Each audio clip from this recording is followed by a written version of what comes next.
নমস্কার, আমি doctor Arijit Ghosh, consultant neurosurgeon. আমি এই এসক্যাক সঞ্জীবনী বরানগর হসপিটালে ৫ বছর ধরে প্র্যাকটিস করছি।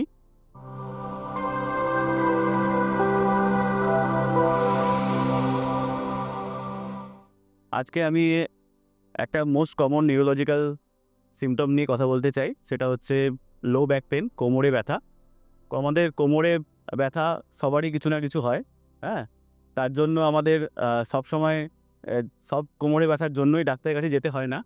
কিছু, কিছু কোমরে ব্যথা থাকে যেগুলোর জন্য আমাদের ডাক্তারের পরামর্শ নেওয়া দরকার। বে এই কোমরে ব্যথার কিছু কারণ থাকে। সে কারণগুলোর মধ্যে হচ্ছে আমাদের ওয়ার্ক প্রেশার, পশ্চারের সমস্যা, ঝুঁকে, ঝুঁকে কাজ করা, ভারী জিনিস তোলা, এগুলোর জন্য আমাদের মেইনলি কোমরে ব্যথাগুলো হয়।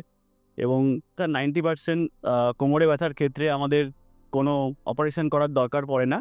সেগুলো আমাদের ফিজিওথেরাপি এবং মেডিসিনের মাধ্যমেই কমে যায়।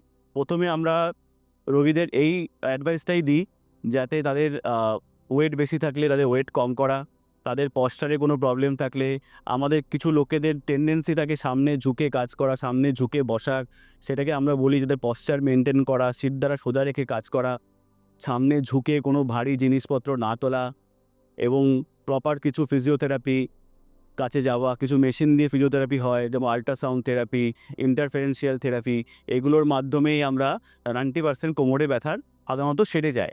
ঠিক আছে?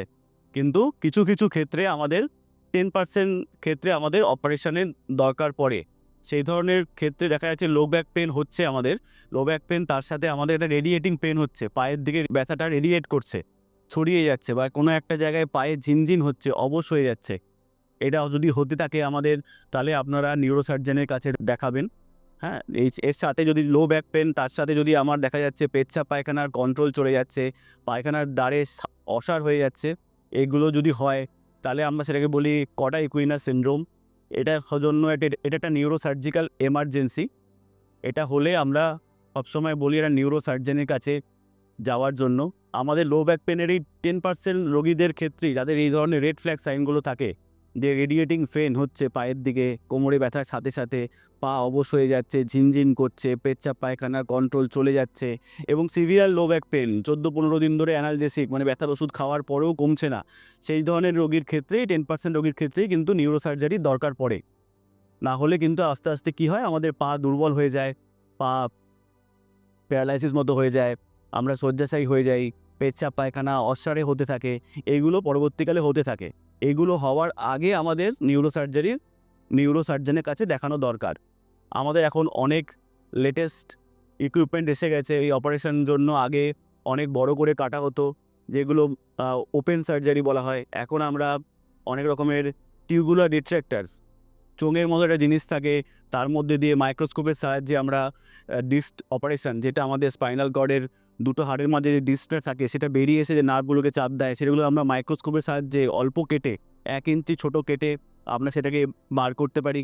এবং এখন আরও এক ধরনের আধুনিক চিকিৎসা পদ্ধতি শুরু হয়ে গেছে, যাতে এন্ডোস্কোপিক স্পাইন সার্জারি। এন্ডোস্কোপের মাধ্যমে ক্যামেরা দিয়ে ছোটো, ছোটো ফুটো করে ক্যামেরা দিয়ে ঢুকিয়ে আমরা এই অপারেশন করে দিই।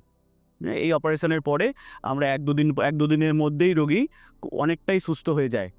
এই রোগীর জন্য এই ধরনের বিভিন্ন রকম অপারেশন আমরা এই এসক্যাক সঞ্জীবনী বরানগর হসপিটালে করছি গত ৫ বছর ধরে। নমস্কার।